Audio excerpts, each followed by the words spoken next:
Hola amigos y amigas, bienvenidos a otro capítulo de Hablemos de Venezuela. Un capítulo que se tardó, pero tenía lógica del por qué se debía tardar y lo hacemos hoy, o estamos grabando hoy, 24 de noviembre. Hoy vamos a hablar con total claridad sobre un hecho que marca un antes y un después de la designación formal del Cártel de los Soles como organización terrorista extranjera por parte de los Estados Unidos. Esto no es una sanción más, no es un comunicado diplomático. Es la categoría más alta y más grave a la que puede ser sometida una organización criminal bajo la legislación estadounidense. Y esto, sí, cambia las cosas, o, para decirlo mejor, las acelera, las endurece. Voy a ordenar cronológicamente cómo llegamos hasta aquí, porque esta designación completa un caso que llevaba meses en desarrollo, que implica, en términos legales y militares, y sobre todo, cómo desmonta la propaganda del chavismo, el rojo y el azul, y la de sus lobistas y colaboradores internacionales. Vamos paso por paso. En enero, apenas asumió el gobierno, Donald Trump, se emitió una orden ejecutiva que instruyó a su aparato de seguridad a clasificar a los principales cárteles del hemisferio como organizaciones terroristas. Esto abría explícitamente la puerta a dejar atrás el enfoque tradicional antidrogas, claramente insuficiente además si enfrentas a estados cártel, y sustituirlo por una estrategia de seguridad nacional, contrainsurgente y antiterrorista. El paso decisivo, en el caso de Venezuela, llegó el 25 de julio, cuando el Departamento del Tesoro, a través de la OFAC, designó al Cártel de los Soles como grupo terrorista transnacional. Ese acto vinculó formalmente a Nicolás Maduro y a la cúpula chavista con organizaciones criminales como el Tren de Aragua, el Cártel de Sinaloa, Al-Qaeda y estructuras armadas como el ELN y la FARC. Días después, la recompensa por Nicolás Maduro subió a $50 millones, describiéndolo explícitamente como jefe de una estructura narcoterrorista. Era el cierre narrativo y jurídico de un relato que ya no dependía de opiniones, sino que dependía de hechos. Mientras se construía el caso legal, la dimensión militar comenzó a alinearse. En agosto se anunció un despliegue sin precedentes en décadas en el Caribe y el Atlántico Occidental, un reposicionamiento de unidades aéreas, navales y de inteligencia con el objetivo explícito de enfrentar y amenazar a organizaciones terroristas. Todo esto mientras algunos, recordarán ustedes, gritaban iracundamente: es humo, pero no era humo. Para finales de octubre, se confirmó que el portaaviones USS Gerald R. Ford, el más poderoso del mundo, se uniría a este despliegue. El 11 de noviembre, por fin, llegó al área del Comando Sur. A esto sumemos los destructores, aeronaves, bombarderos estratégicos, plataformas de guerra electrónica, Growler, helicópteros antisubmarinos, drones de vigilancia profunda, aeronaves Poseidón y más de 75 aeronaves embarcadas, además del grupo anfibio Iwo Jima y la unidad expedicionaria de marinos. Ese despliegue no es un gesto simbólico, es la creación de condiciones tácticas para actuar si la decisión política lo exige. ¿Cuál decisión política? Desmantelar a estos grupos narcoterroristas, sobre todo los que no quieran negociar para su propio desmantelamiento. El domingo 16 de noviembre, el secretario de Estado, Marco Rubio, anunció formalmente la designación del Cártel de los Soles como organización terrorista extranjera. Este anuncio, como decía al principio, marca un antes y un después. Y se preguntarán por qué, si hemos dicho tantas veces esta frase. Hasta entonces, el Cártel de los Soles había sido calificado como organización narcotraficante, grupo terrorista transnacional y estructura criminal sancionada, pero no como una organización terrorista extranjera, que es la máxima categoría legal y la que habilita la criminalización automática del apoyo material, acciones extraterritoriales, detención de activos en terceros países, sanciones penales de altísima gravedad para colaboradores y operadores directos bajo el marco del contraterrorismo de Estados Unidos. Esa categoría sí permite actuar directamente contra la estructura narcoterrorista que tiene secuestrada Venezuela. La pinza quedó cerrada, lo legal, lo político y lo narrativo, junto, no menor, con lo militar.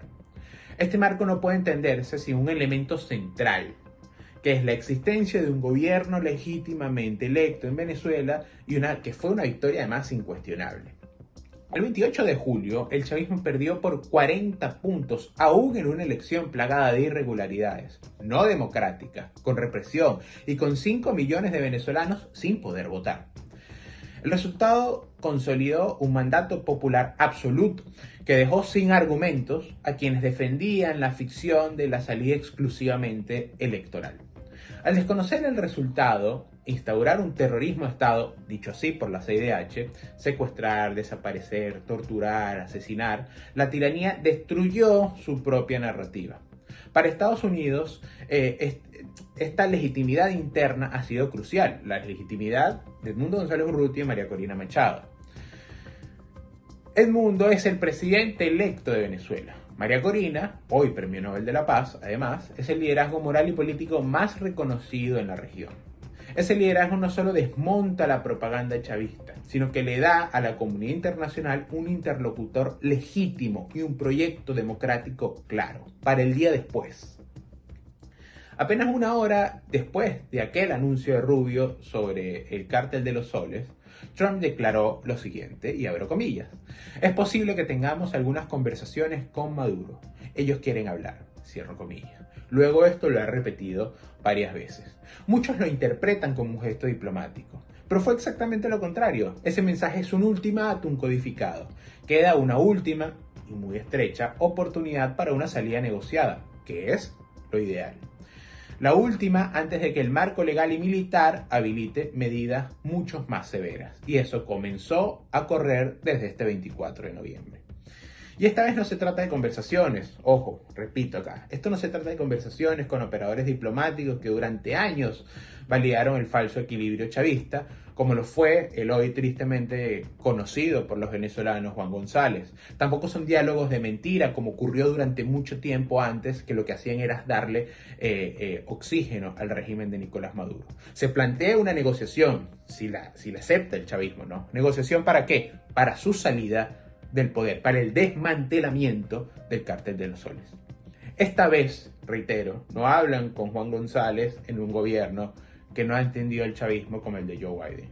Esta vez lo hacen en el gobierno de Donald Trump, que quiere desmantelar a toda esa estructura criminal, y tienen que hablar con nada más y nada menos que Marco Rubio. Todo ello con un portaaviones, el más poderoso del mundo, allí cerca de las costas venezolanas.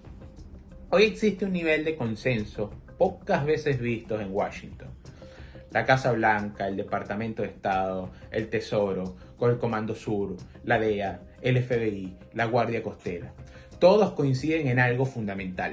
El chavismo no es un gobierno, es una estructura narcoterrorista que controla un territorio desde donde además se llevan a cabo delitos transnacionales, no solo el tráfico de drogas, de oro, de armas e incluso de personas, sino también desde donde se edifican crímenes como el de Ronald Ojeda en Chile o como el que se intentó contra Luis Peche y Hendry Velázquez en Bogotá.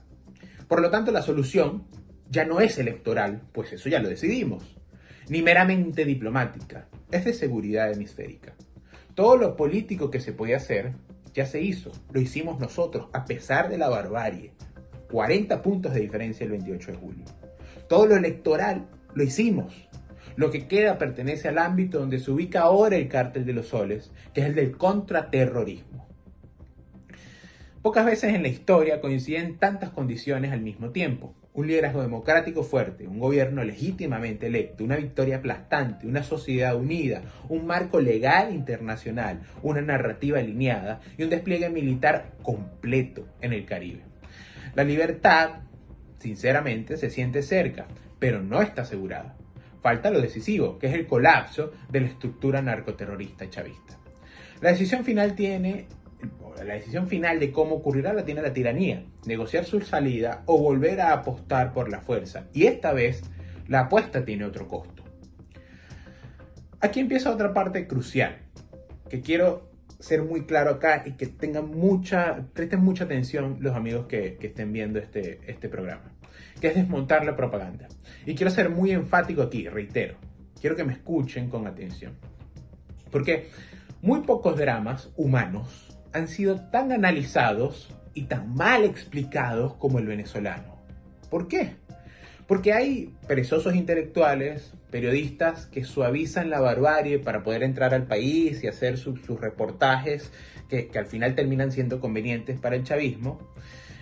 Y, por supuesto, los mercenarios que cobran por mentir.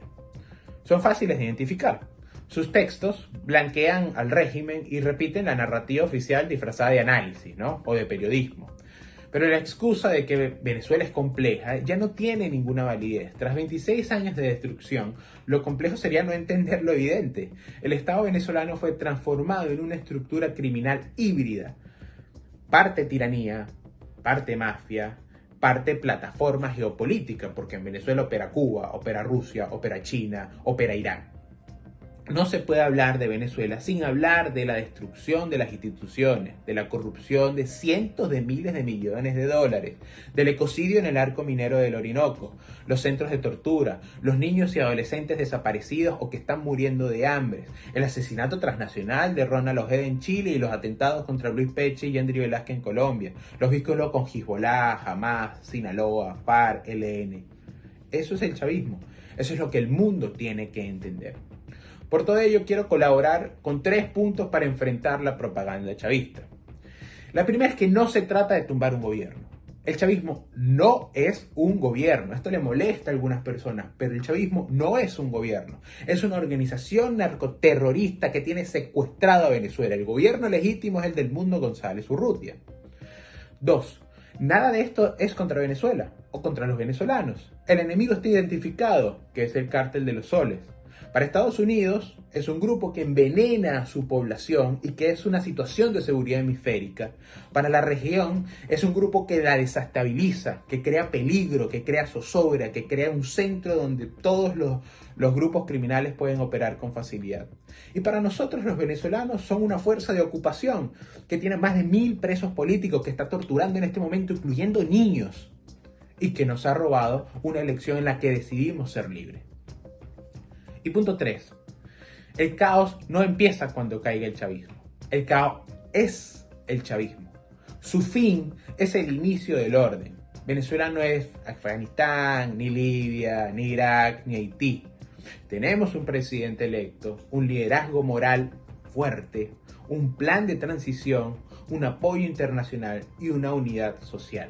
Desde luego que vamos a tener problemas, muchos, desde luego que vamos a tener obstáculos, desde luego que debemos enfrentar una economía posguerra apenas salga el chavismo del poder que ocupa por la fuerza, porque devastaron a Venezuela. Por supuesto que habrán grupos irregulares, sobre todo en la periferia del país, donde está justamente el arco minero del Orinoco y en las fronteras, y eso habrá que enfrentarlos con determinación. Nadie está diciendo que hoy cae el chavismo y mañana seremos Suiza. Lo que estamos diciendo es que hoy cae el chavismo y mañana estaremos mejor y vamos a poder reconstruir el país. La lucha por Venezuela dejó de ser política para convertirse en algo existencial. La posibilidad misma de que exista una república libre. No se puede permitir que los propagandistas reescriban lo ocurrido. No se negocia la verdad, no se maquilla una barbarie así. Y como recordaba Václav Havel, vivir en la verdad es la forma más radical de resistencia.